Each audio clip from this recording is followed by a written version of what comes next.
Hello everyone, আশা করি আপনারা সকলে ভালো আছেন এবং প্রেত কথার দ্বিতীয় এপিসোডে আপনাদেরকে স্বাগত এবং তার পাশাপাশি নববর্ষের আগাম শুভেচ্ছা। ছোটবেলা থেকেই আমরা বিভিন্ন মানুষের মুখ থেকে তাদের জীবনে ঘটে যাওয়া সত্যিকারের ভূতের ঘটনা শুনতে কিন্তু মারাত্মক ভালোবাসি এবং প্রেত কথা এপিসোডে আমি এটাই করি, বিভিন্ন মানুষের জীবনে ঘটে যাওয়া বেশ কিছু সত্যিকারের ভূতের ঘটনাকে তুলে ধরি। তো ভূত আছে কি নেই সেই নিয়ে তর্কে যেতে আমি খুব একটা চাই না আমার এই এপিসোডে, বরং গল্পটা সত্যি হোক বা মিথ্যে আমি তো জানি না, কারণ আমি কারোর একজনের কাছ থেকে শুনছি এবং যে ঘটনাটা আমার মনে হচ্ছে যে এই ঘটনাটা বেশ ভয়ের, যে ঘটনাটা সকলের বেশ ভালো লাগতে পারে, গা ছমছম করতে পারে, সেই ঘটনাটাই আমি এই এপিসোডে বলি। এবং আজকেও এরকমই একটা গল্প আছে। এটা একটা ডাক্তারের সাথে ঘটে যাওয়া একটা ঘটনা এবং তার পাশাপাশি হসপিটালে ঘটে যাওয়া একটা ঘটনা, এবং ঘটনাটা শুনে আমার বেশ ভয় লেগেছিল। তো আমি এই ঘটনাটাকে সিলেক্ট করে নিয়েছি আজকের এপিসোডে বলবার জন্য। এবং পুরো ঘটনাটা বিশ্বাস করতে হবে এমন কোনো মানে নেই, কিন্তু এন্টারটেনমেন্ট হিসেবে শোনা যেতেই পারে। তবে আমাকে যিনি বলেছেন তার বক্তব্য এই ঘটনাটা সত্যিকারের ঘটনা, কারণ তিনি নিজে একজন ডাক্তার। এটা একটা সত্যি ঘটনা হিসেবেই মেনে নিয়ে শুরু করলাম আজকের এপিসোড। তো যিনি আমাকে ঘটনাটি বলেছেন তিনি তার নাম এবং পরিচয় জানাতে চান না, তো আমি তার নাম এবং তিনি কোন হসপিটালে কাজ করতেন সমস্ত কিছু গোপন রেখে গল্পটা বলছি। ঘটনাটা প্রায় আজ থেকে 8-9 বছর আগের একটা ঘটনা। যেদিন ঘটনাটা ঘটেছিল সেদিন ছিল তার নাইট ডিউটি। সদ্য নতুন ডাক্তার প্র্যাকটিসে রয়েছেন বেশিরভাগ সময়, সো দ্যাট হসপিটালের একদম যে গায়ে লাগানো হোস্টেল ছিল সেখানেই তিনি থাকতেন। তো সেদিন হসপিটালে বিশেষ কোনো পেশেন্টের চাপ ছিল না, পেশেন্ট নেই বললেই চলে এবং হসপিটাল পুরো ফাঁকা। তো তিনি নার্সদেরকে বললেন যে এক কাজ করছি, আমি হস্টেলে গিয়ে রয়েছি, যেহেতু হসপিটালের একদম গায়ে লাগানো হস্টেল, সো যদি কোনো এমার্জেন্সি আসে, কোনো পেশেন্ট আসে, তোমরা আমাকে একটা কল দেবে, আমি চলে আসবো। তো যেহেতু হস্টেল ছিল হসপিটালের একদম পেছনে গায়ে লাগানো, সে হস্টেলে যাওয়ার সবচাইতে যে সহজ রাস্তা ছিল সেটা ছিল সেকেন্ড ফ্লোরে উঠে লম্বা লনটা দিয়ে কিছুটা হেঁটে সিঁড়ি দিয়ে নামলে বাদিক ঘুরলেই ওর হস্টেল। তো তিনি যেমন ভাবা তেমন কাজ, উঠে গেলেন সোজা সিঁড়ি দিয়ে সেকেন্ড ফ্লোরে, এবং সেকেন্ড ফ্লোরে ওঠার পর তিনি লন দিয়ে হেঁটে হেঁটে যাচ্ছেন। একদম ফাঁকা লন, কোনো পেশেন্ট নেই, তিনি একা হাঁটছেন। হাঁটতে হাঁটতে হঠাৎ করে দেখতে পেলেন ডান দিকে একজন লোক, সে লুঙ্গি পরে হাঁটুর মধ্যে মুখ গুজে কান্নাকাটি করছে, এবং তার পায়ের আওয়াজ শুনে সেই লোকটা হঠাৎ করে ডাক্তারবাবুর দিকে তাকিয়েছে। ডাক্তারবাবু তাকে দেখে বলছেন, কি হলো, এখানে বসে আছো, কি হয়েছে?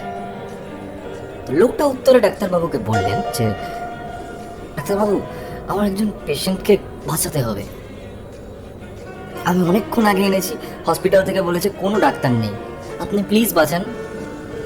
তো এই কথাটা শুনে ডাক্তারবাবুর বেশ খটকা লাগলো। তার কারণ হলো যে যেহেতু তার নিজের নাইট ডিউটি এবং হসপিটাল কর্তৃপক্ষ থেকে তাকে কিছু জানানো কেন হলো না যে কোনো পেশেন্ট এসছে।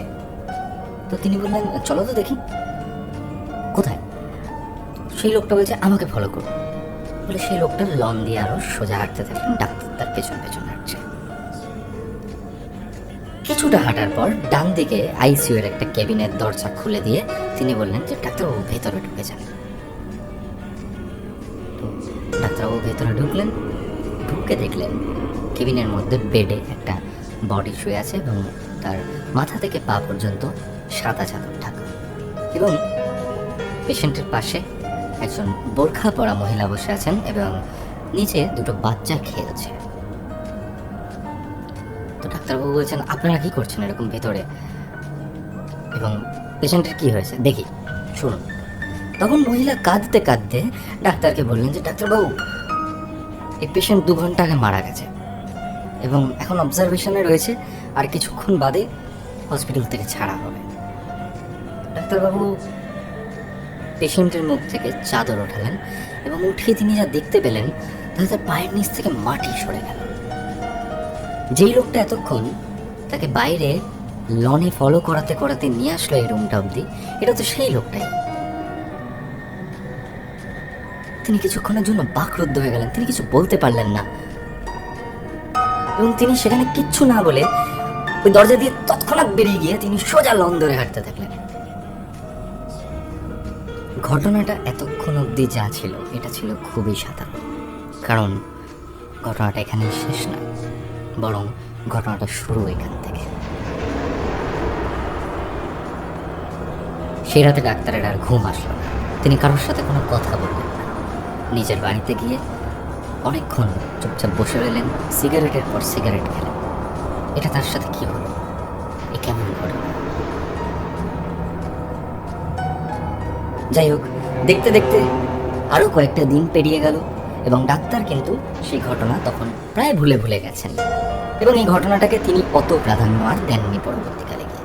কারণ তিনি জানেন হসপিটালে কাজ করার সময় এরকম ঘটনা হতেই পারে, কারণ ডাক্তারি পেশাতে ডাক্তাররা অনেক সময় এমন অনেক অলৌকিক জিনিসপত্র দেখেন যে জিনিসগুলো তারা হ্যাবিচুয়েটেড হয়ে যান সেইগুলোর সাথে, এবং তারা জানেন যে এগুলো হতেই পারে। সেকেন্ড যে ঘটনাটা হলো তার সাথে, সেই ঘটনাটা কিন্তু বেশ শখের। ওই ঘটনার প্রায় 15 দিন বাদে একদিন হসপিটালে প্রচন্ড ভিড় এবং তার ডে শিফটে কাজ।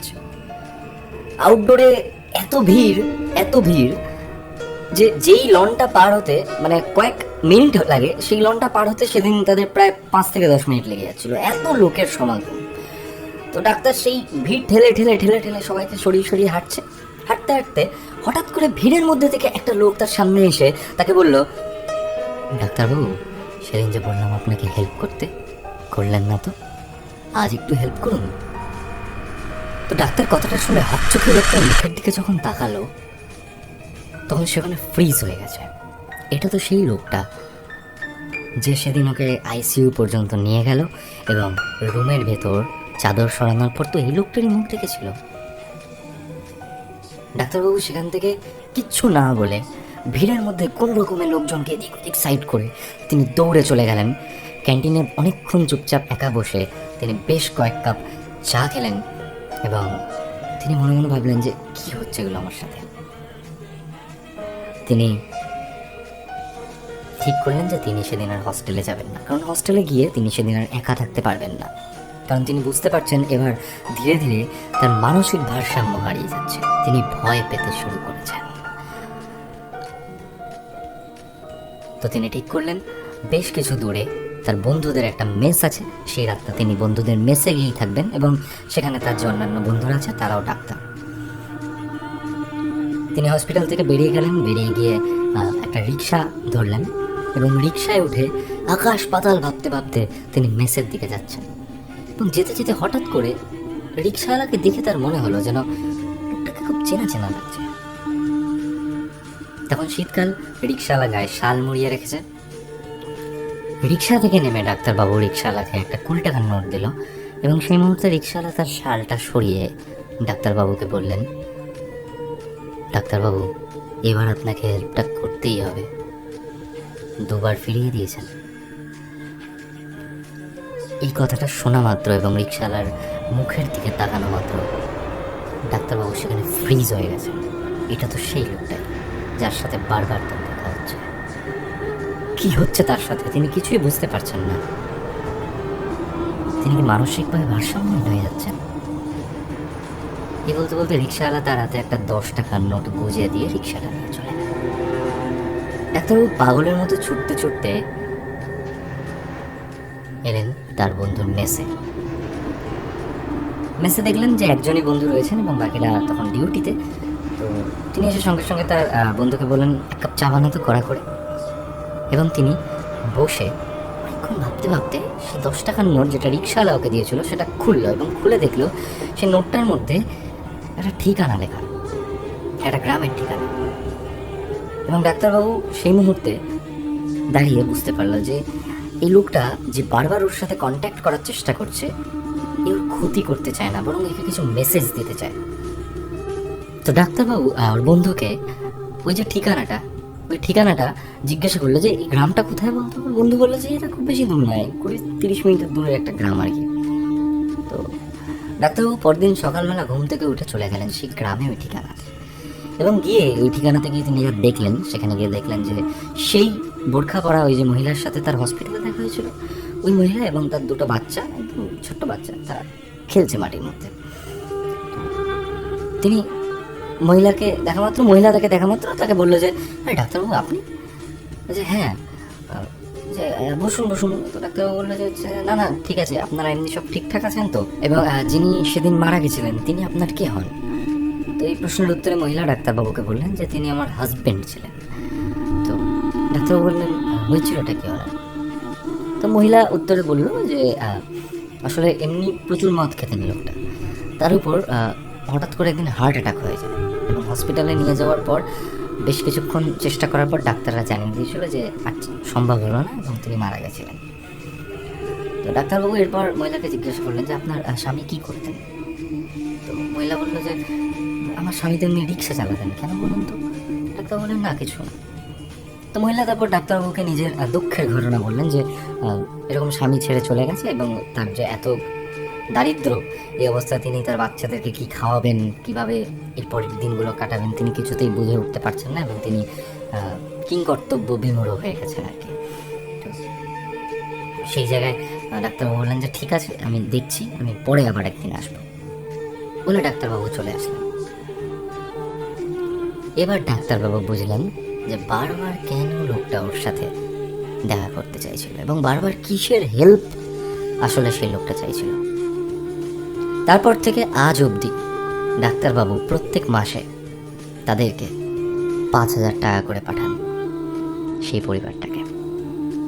এবং সেই পরিবার যে মহিলা তিনি এখন একজন রাঁধুনির কাজ করেন এবং সেই মহিলা ডাক্তারবাবুকে এখন বলেওছিলেন রিসেন্টলি যে কেন এখন আর দেন, এখন আর দেওয়ার কোনো প্রয়োজন নেই, আমরা এখন স্টেবল।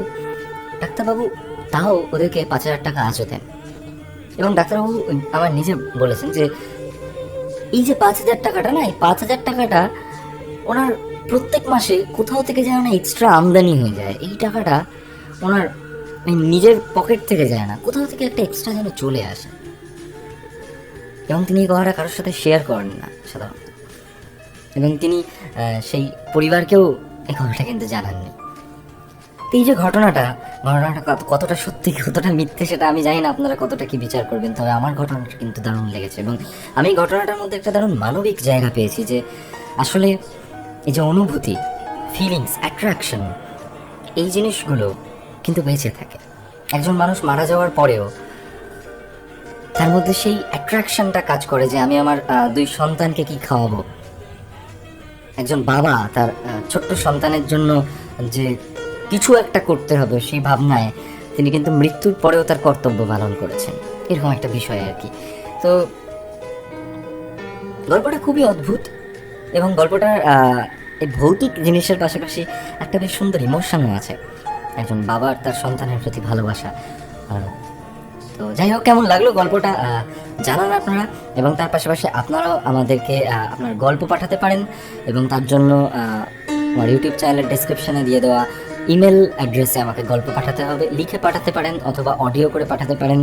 এবং গল্প কিন্তু ওই নর্মাল খুব গল্প হলে হবে না, যে গল্পের মধ্যে একটু ডার্ক কিছু থাকবে বা বেশ হাইফাই কিছু একটা ঘটনা হতে হবে, এরকম গল্প আমি চাইছি, যেটা কিনা একদম ভয় লাগবেই, এরকম একটা ঘটনা আমি চাইছি। তো পাঠান না গল্প, দেখা যাক পড়ে সে গল্প আমি আমার এপিসোডে বলবো। তো দেখা হচ্ছে আবার পরের এপিসোডে। সো ততক্ষণের জন্য সবাই ভালো থাকুন, সুস্থ থাকুন এবং নববর্ষের অগ্রিম শুভেচ্ছা আবার।